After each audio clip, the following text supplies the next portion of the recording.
May 25th, 2003, Luanda, Angola. 50-year-old Ben Charles Padilla, an American citizen overseeing a rebuilding project on a Boeing 727 at Quatro de Fevereiro International Airport, is reportedly seen boarding the plane alongside a Congolese mechanic named John Mikel Mutantu. Shortly thereafter, the aircraft takes off without clearance and disappears. Since neither Padilla or Mutantu seem to have the necessary training required to fly a 727, there is speculation they may have been hijacked or that another person was behind the controls, but no trace of the two men or the missing aircraft is ever found. After that, the trail went cold.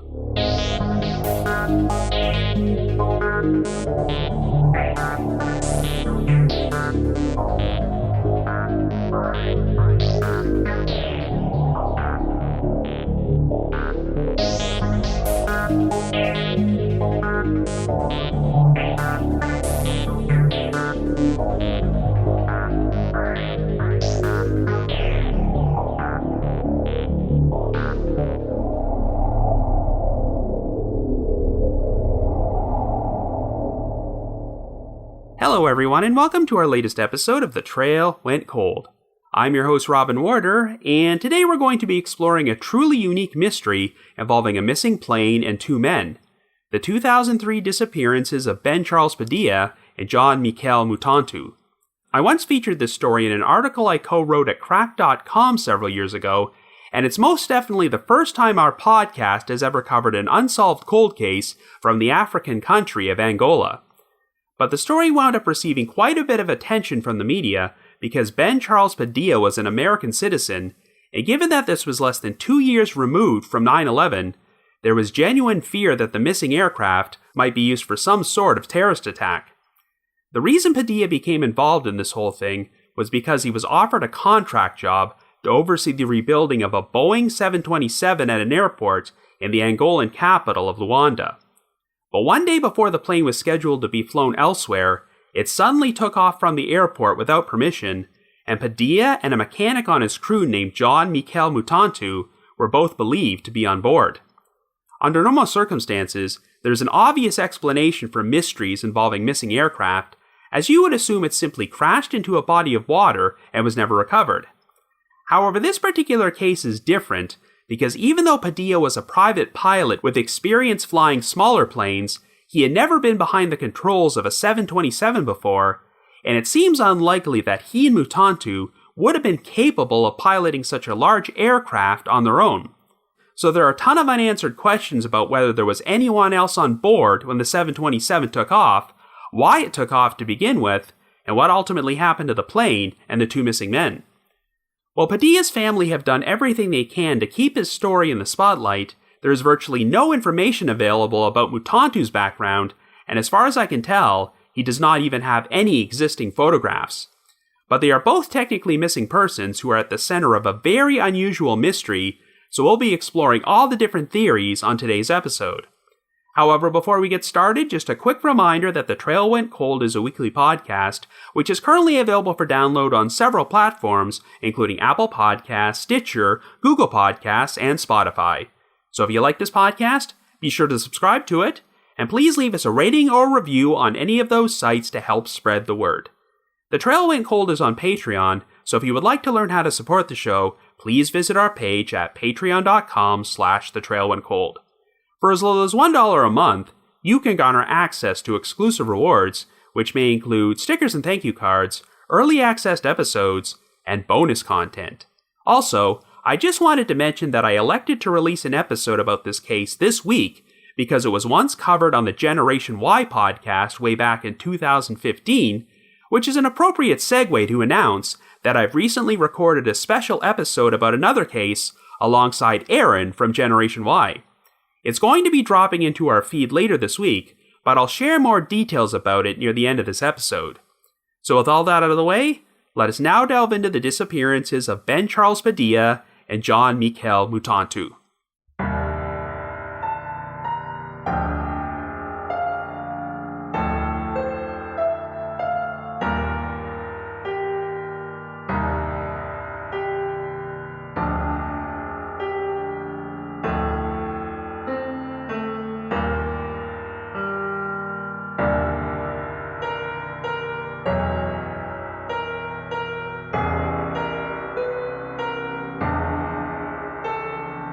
Our story begins in 2003 in the Republic of Angola, a country located on the west coast of southern Africa. One of our central figures is 50-year-old Ben Charles Padilla Jr., who originally hails from Pensacola, Florida. Padilla has been living there with his spouse of 15 years and has 2 children, and he spent most of his life doing freelance work as a private pilot, aircraft mechanic, and a certified flight engineer. He has a reputation for solving difficult problems in the world of aviation, and has taken jobs in such countries as Paraguay, Nigeria, and Mozambique. Since the September 11 attacks had caused a slowdown in civil aviation work, Padilla was anxious to take any work he could find, so in March of this year, he accepted a job which would involve traveling to the Angolan capital of Luanda. Padilla was hired by Aerospace Sales and Leasing Incorporated, a Miami-based company owned by a man named Maury Joseph, whom Padilla has worked with on 2 previous jobs. The project will involve Padilla supervising a team of mechanics to perform repair work on a Boeing 727 airplane, which is currently being housed in a hangar at Quatro de Fevereiro International Airport.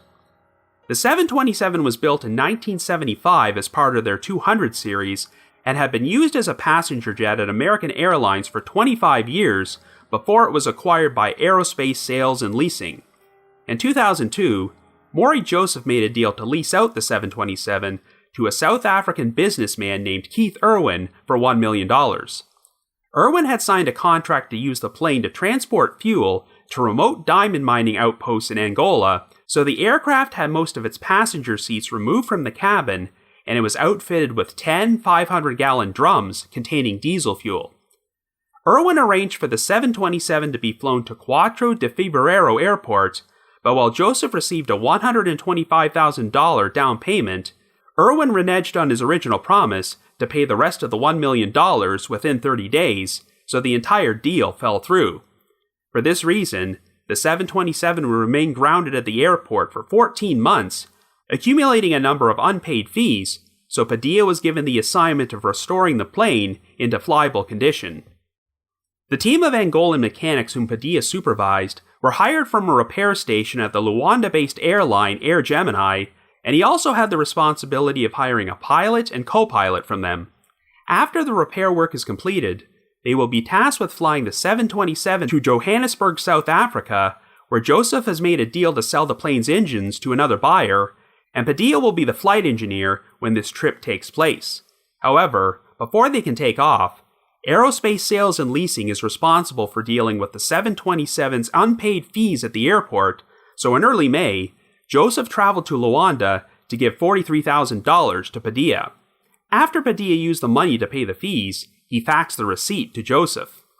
On May the 25th, the repair work was pretty much completed, so Padilla made arrangements with Air Gemini to take the 727 out of the company hangar onto the main runway. Since the plane's flight to Johannesburg was scheduled for the following day, Padilla wanted to run the 3 engines up to full power in order to perform a systems check. Well, at some point during the early evening hours, Padilla was reportedly seen boarding the 727 alongside one of his crew members, John Mikel Mutantu.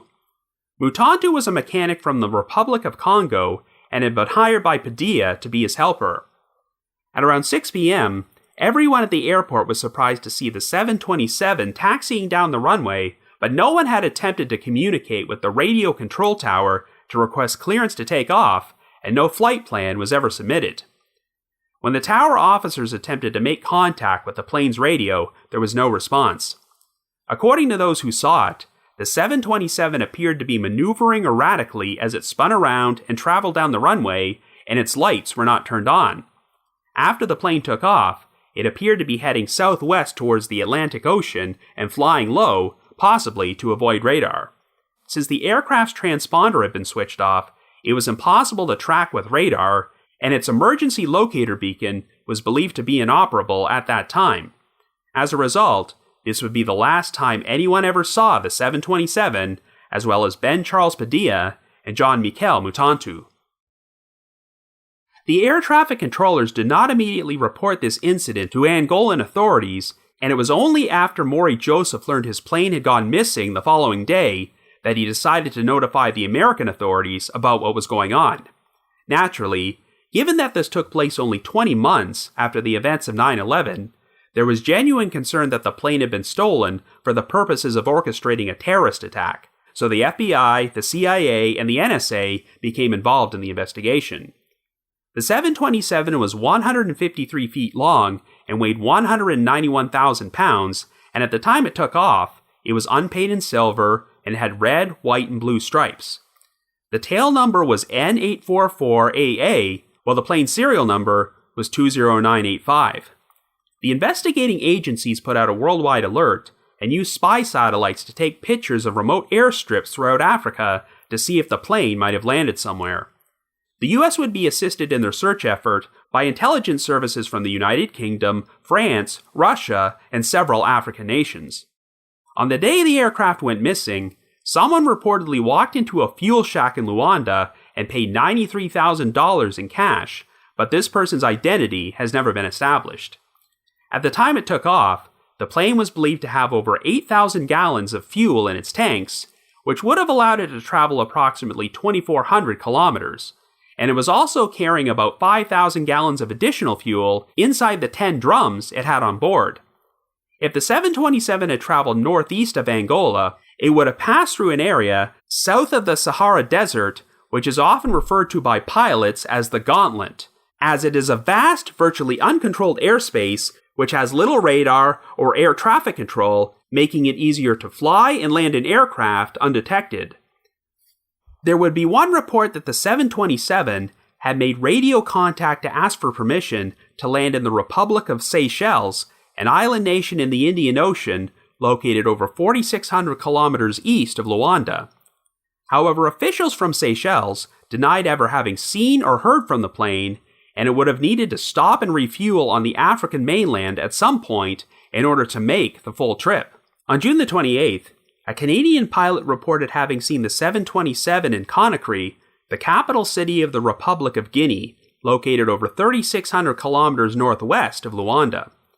Even though the aircraft had been freshly painted, and a new registration number, 3XGOM, had been sprayed over the aluminum, the pilot said that the last two letters of the missing 727's tail number were still visible. The plane had been re-registered in Guinea and was being flown by a Lebanese-owned company named Union de Transport Africains to transport goods between Beirut and Conakry. Believe it or not, 6 months later, on Christmas Day, a Guinea-registered Boeing 727 owned by Union de Transports Africains crashed while taking off on a flight to Lebanon from the country of Benin as it clipped a building at the end of the runway and plunged into the Atlantic Ocean, killing 130 of the 161 people on board. Investigators looked into the possibility that this might have been the same missing 727, but that turned out not to be the case, and transport officials from Guinea and the U.S. Department of State would later confirm that the 727 seen in Conakry on June the 28th was not the same aircraft which took off in Luanda. Following his disappearance, Padilla's siblings made appearances on a number of prominent TV shows, including Good Morning America and CNN Morning News, in order to spread awareness about his story.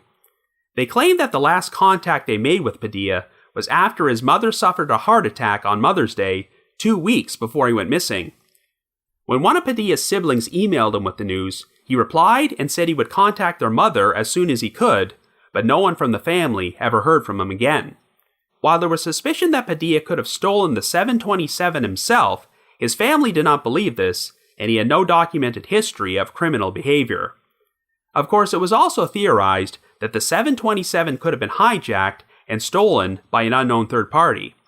According to Padilla's brother, he once had a conversation about 9/11 where he stated that if he was ever behind the controls of a plane that was hijacked, he would intentionally crash it rather than be forced to fly somewhere against his will. Indeed, there was also skepticism about whether Padilla would have even been capable of stealing the aircraft, as he only had a private pilot's license to fly smaller planes, and he was not certified by the U.S. Federal Aviation Authority to fly a 727. Since John Mikel Mutantu was not a pilot, it was unknown whether or not he would have had any capability to fly the aircraft, and a 727 usually requires at least 3 trained crew members to operate it. American authorities also theorize that the plane was made to disappear intentionally, as part of some sort of financial scam or business dispute, but no evidence could be found to support this. In September of 2010, the story would be featured in an extensive article in Air and Space magazine written by Tim Wright. According to Padilla's sister, Benita, the FBI had decided to close the investigation into his disappearance in 2005 without informing them. They would not give any reason for this, and Benita claimed that she was trying to persuade them to reopen the investigation because she had, quote-unquote, new information. Padilla's family believes that the FBI knows more about what happened than they are letting on, but all of the investigating agencies declined to provide comment for the article, citing national security concerns. So after 2 decades, Ben Charles Padilla, John Mikel Mutantu, and the missing Boeing 727 have still never been found. So I guess you could say, the trail went cold.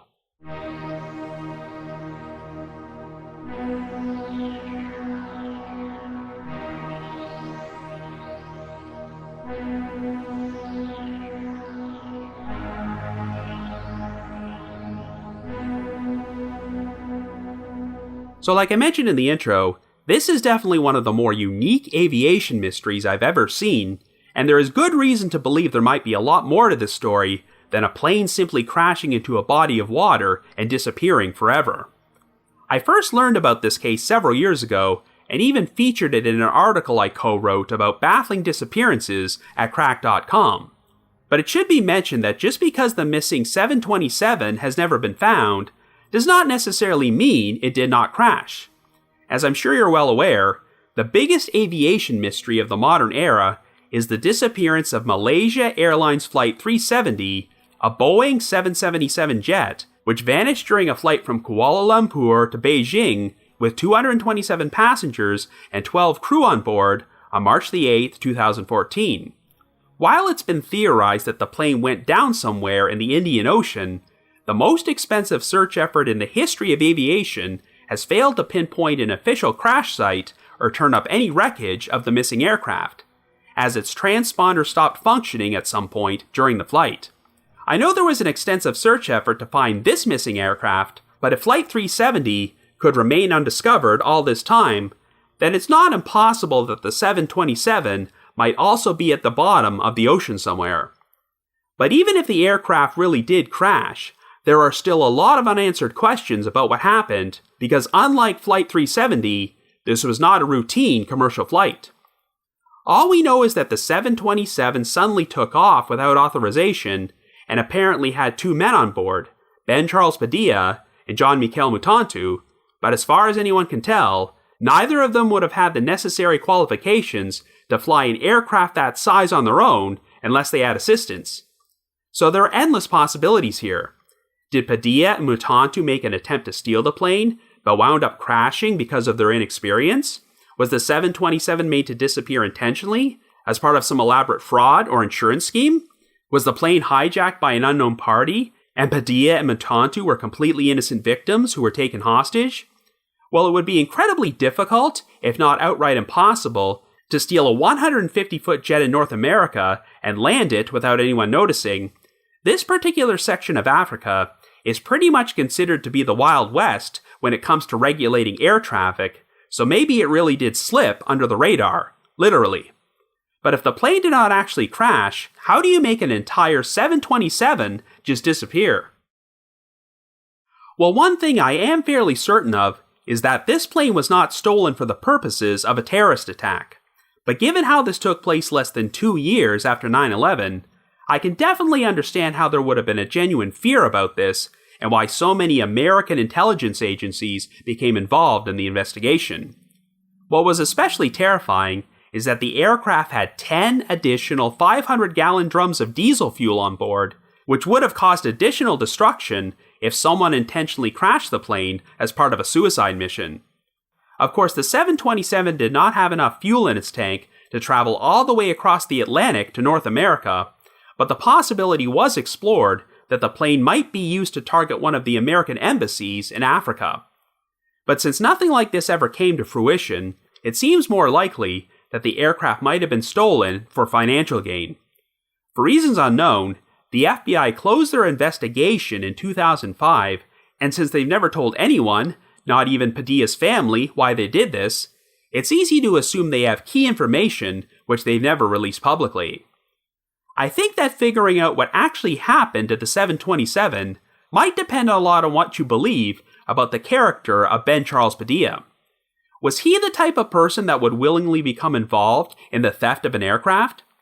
Well, Padilla's siblings have always said nothing but glowing things about him to the media, maintaining that they were a tight-knit family and that he never would have become embroiled in criminal activity and disappeared voluntarily without contacting them, particularly while their mother was recovering from a bad heart attack. But oddly enough, we really don't know all that much about Padilla's relationship with his spouse and his children, and we don't even know their names. All that's been confirmed publicly is that the couple were together for 15 years and that Padilla had 2 children. We also know that even though the couple never officially married, Padilla gave his spouse power of attorney and made her executor of his estate, leaving her almost everything in his will. As far as I can tell, Padilla's spouse and children have never given any interviews to the media and did not provide any comment for Tim Wright's extensive article in Air and Space magazine. But you have to wonder if they believe that Padilla might be the type of person who would have just abandoned them and broke off all contact. Another person who has spoken glowingly of Padilla is Maury Joseph, the head of aerospace sales and leasing, who hired him to restore the 727 in Luanda. Padilla had worked 2 previous jobs for Joseph, who considered him to be a model employee that he greatly trusted, and Joseph has gone on record stating that he does not believe Padilla stole his aircraft. On the other hand, another person interviewed for that Air and Space magazine article who had the opposite impression of Padilla was Jeff Swain. Sometime during the 1990s, Swain hired Padilla to do work for an airline he was operating in Indonesia, but he said that Padilla was more focused on chasing women than his job. When Swain finally fired Padilla, he remained at the hotel he was staying at for the next 2 months, racking up a $10,000 bill which he said the airline would pay before he was finally deported. Swain also said that Padilla had a tendency to share stories which seemed completely untrue, as he apparently liked to show off photographs of women and claim they were his wives in countries like Mozambique, Tanzania, and Indonesia. The idea of Padilla secretly having families in other countries besides his family in Florida is an intriguing possibility which might have given him a potential motive to disappear voluntarily, but this was never conclusively proven. In an ironic turn of events, Maury Joseph had actually set up Swain as his next interested buyer because even though Swain thought the 727 was a piece of junk, he was interested in purchasing its engines. In fact, Joseph and Swain had both been waiting for the plane to land in Johannesburg the day after it went missing. Given his own personal experience with Padilla, I get the impression that Swain would not have been the least bit surprised if he found out that Padilla had arranged to steal the aircraft. But before I talk more about this theory, I have to provide some more backstory about how the 727 wound up stranded at Quatro de Fevereiro International Airport. It's covered in great detail in the aforementioned Air and Space magazine article, and it sounds like the purchasing and leasing of used aircraft is a pretty shady business in Africa. I mentioned earlier that a South African businessman named Keith Irwin had originally leased the 727 from Maury Joseph for the purposes of transporting fuel to the diamond mines in Angola. Irwin hired an American crew and brought them all over to Luanda to perform the job, but they were forced to live in squalid conditions at an apartment without electricity or drinkable water, and were ordered to surrender their passports upon arrival. The crew was often under the escort of an armed guard carrying an AK-47, and they became so paranoid that things were going to go wrong that they briefly considered the possibility of stealing the 727 to escape the country and fly back to the United States on their own. While they did eventually get their passports back, 2 of the crew members were so anxious to leave that they flew home on commercial flights without completing the job or getting paid. The remaining crew did perform some flights where they transported fuel to the diamond mines on the 727, but they were forced to land on dangerous airstrips with runways which were not paved. At one point, they arrived at one of these airstrips just in time to see a 727 from a different company skid off the runway and crash, killing some local residents. This was pretty much the crew's breaking point, so after they finally received their first payment, they decided to skip the country and fly home.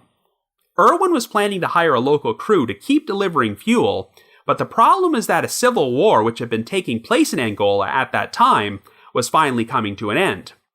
One of the reasons there was a market for using planes to transport fuel to these diamond mine outposts was because the roads there were far too unsafe. But the end of the Civil War meant that these deliveries can now be made with trucks. So Irwin now had a lot more competition, and aside from the $125,000 down payment he sent to Joseph, he did not have the money to pay the full $1 million he had promised for leasing the 727.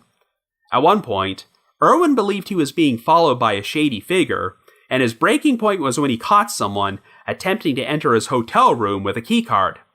When Irwin learned that this person had bribed a night clerk to give him the keycard, he finally skipped the country, and the 727 was left stranded at Quatro de Fevereiro International Airport. So in essence, Ben Charles Padilla was hired by Maury Joseph to clean up a huge mess and ensure that his aircraft would be returned to him. Well, given what a train wreck this entire business deal was, it probably shouldn't surprise you to learn that Joseph also did not have the most stellar reputation. In 1997, while CEO of another cargo airline called Florida West Airlines, the Securities and Exchange Commission charged Joseph with falsifying financial statements and defrauding investors by exaggerating the company's profits.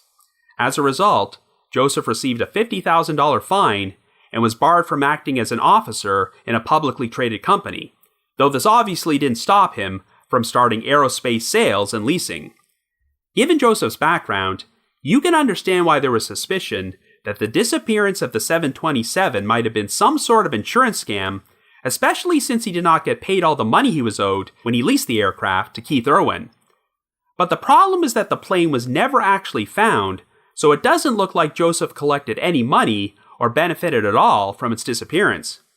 When contacted by the FBI to be questioned about his possible complicity in what happened, Joseph volunteered to take a lie detector test, though it's unclear if he actually did so. It would be one thing if the company had been planning to fly the 727 back to the US, and keeping it around was a big financial loss to them, but Joseph had already made arrangements with Jeff Swain to purchase the aircraft's engines, so it seems odd that he would intentionally arrange for the plane to disappear when he was set to make some money off of it. Swain also came to Joseph's defense because the two men had been waiting together at the airport in Johannesburg when Joseph received a phone call about the 727 taking off without authorization. On the basis of his reaction, Swain believed that Joseph looked genuinely shocked and confused when he learned about what happened, and he seemed to be completely in the dark about the whole situation. Joseph also showed no hesitation about immediately contacting the American embassy and the authorities to report the aircraft missing. One reason I am inclined to believe that Joseph is completely innocent in this mess because of the unpaid fees which had accrued from the 727 being stranded at the airport for over a year. Remember, only weeks before the plane vanished, Joseph gave Padilla $43,000 to pay off these fees, but I'm not sure why Joseph would be willing to part with all that money if he was just planning to have Padilla steal the 727 and make it disappear, as it doesn't sound like this airport had many security measures to prevent an unauthorized flight. In fact, since the air traffic controllers never bothered to inform the authorities about what was happening after the plane originally took off, it's been theorized that someone may have bribed them to look the other way, which might be a cheaper alternative to paying the fees. It's also worth noting that since Padilla apparently faxed Joseph a receipt, we know that the fees were paid off, so if he was planning to commit theft, you have to wonder why Padilla wouldn't just keep the $43,000 for himself. So while there have been differing accounts from different people about Padilla's character, one of the most frustrating elements of this entire case is that there's virtually no information about the man who disappeared alongside him, John Mikel Mutantu. Since he's also technically a missing person, I really don't want him to be forgotten in this whole story, but other than the fact that he's Congolese and worked as Padilla's helper on his crew of mechanics, that's all there really is to say about him. So I have no idea if he was the type of person who would willingly participate in a theft or hijacking. Details about the last confirmed eyewitness sightings of both these men are pretty sketchy, as all we know is that Padilla asked for the 727 to be moved out of its hangar onto the runway to test the engines. This definitely makes sense, since they were planning to fly to Johannesburg the following day, which would have been the first time that plane took off into the air in over a year. If Padilla arranged for the aircraft to be stolen, then you definitely understand using this engine test as a convenient reason to take it out onto the runway. I've already established that even though Padilla was an experienced pilot of smaller planes, he did not have the necessary qualifications to fly a 727. I mean, it's unclear to me if he had even flown a simulation for one before. He was planning to be the flight engineer on the Johannesburg flight, and he had already hired a pilot and co-pilot from Air Gemini to take the controls, but we know that those two men were not on the plane when it took off on the evening of May the 25th. The phone call Joseph received the following morning to inform him about the 727's disappearance was actually from Air Gemini, who were wanting to know why the plane left without their two pilots. This makes you wonder why Padilla would have even gone to the trouble of hiring these guys in the first place if he was planning to steal the plane.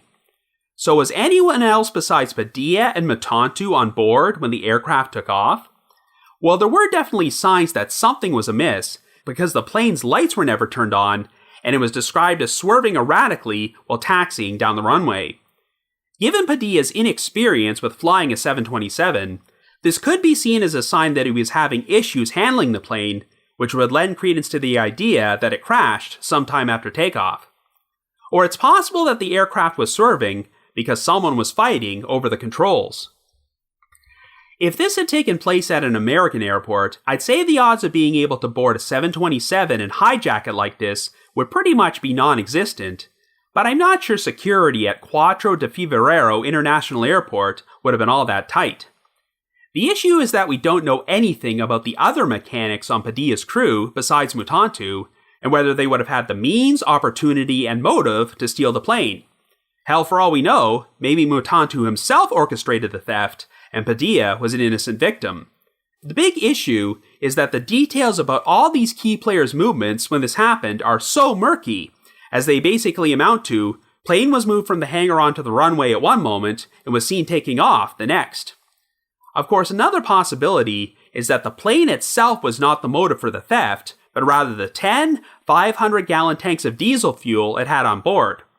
One of the biggest wildcards in this case is the fact that someone was apparently seen paying $93,000 in cash at a fuel shack on the day the plane disappeared, but it's never been established if this person was Padilla or someone else.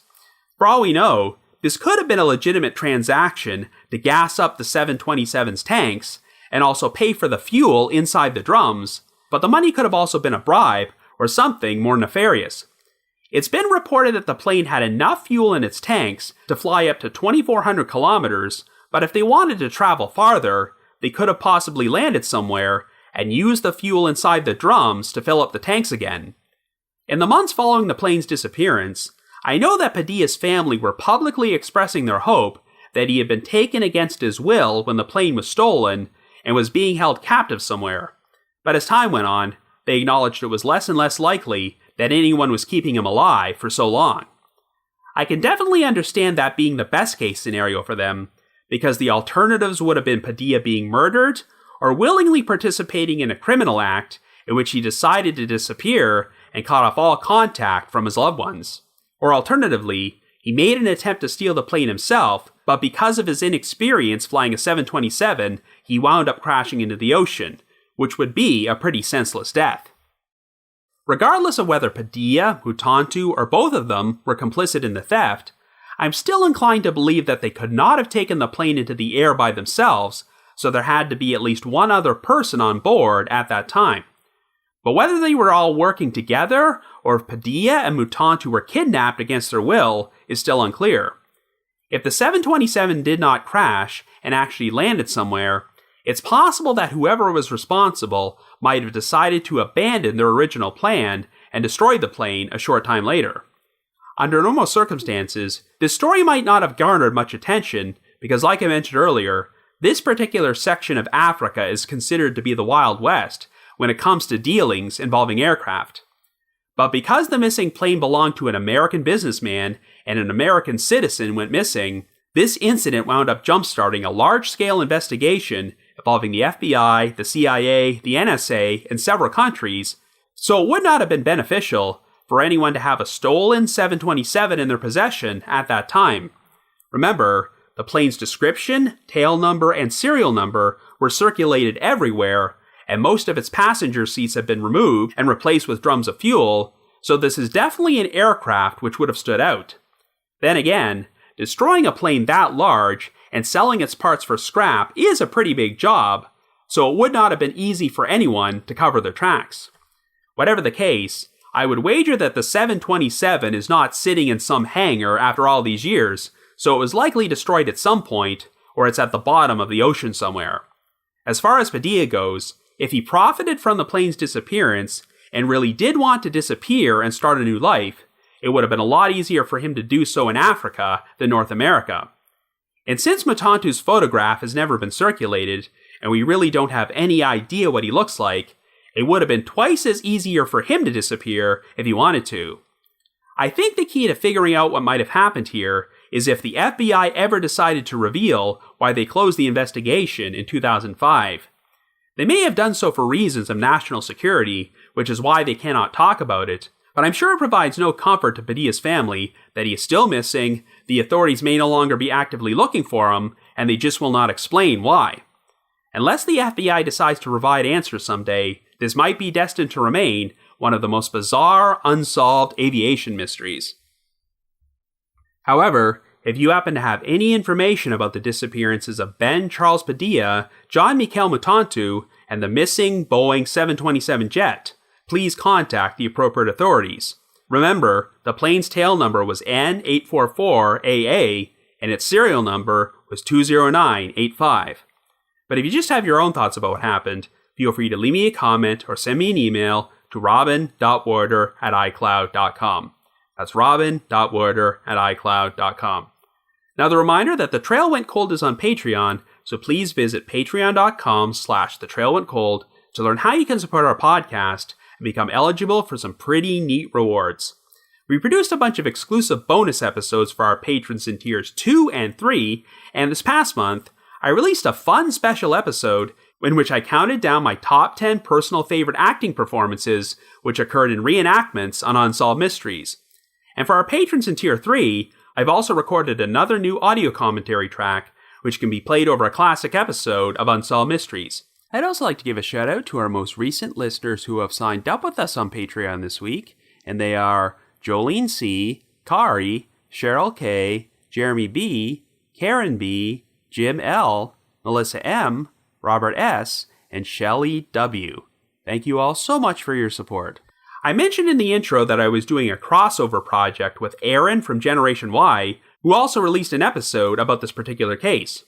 Well, sometime within the next few days, you will see a bonus episode drop into our respective feeds, in which Aaron and I will be discussing a case I previously covered on The Trail Went Cold, the wrongful conviction of Juan Rivera for the murder of 11-year-old Holly Staker. Our collaboration is part of a project called Crime Conversations, in which podcasters who are scheduled to appear at CrimeCon UK this coming September have been teamed up together for a series of special episodes.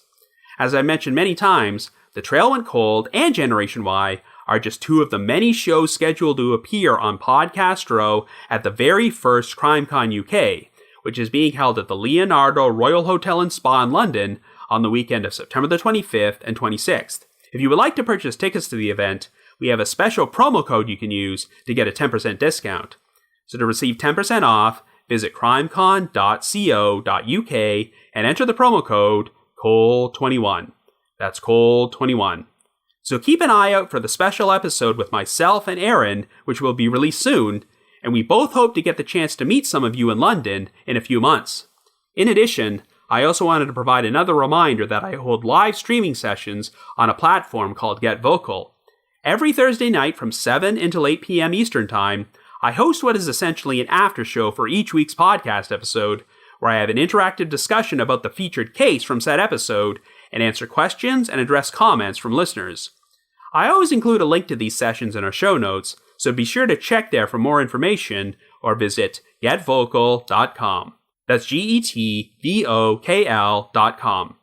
I just wanted to give another shout out to my supporters at the Unsolved Mysteries message board at the Sitcoms Online forum and the Unresolved Mysteries subreddit. I need to provide a big thanks to McGill Foote, who edits and assembles this podcast together for me, and Vince Nitro, who composes the eerie music you hear on every episode. If you haven't already, you can like us on Facebook, follow us on Twitter, or leave us a rating or review on Apple Podcasts, Stitcher, Google Podcasts, or Spotify.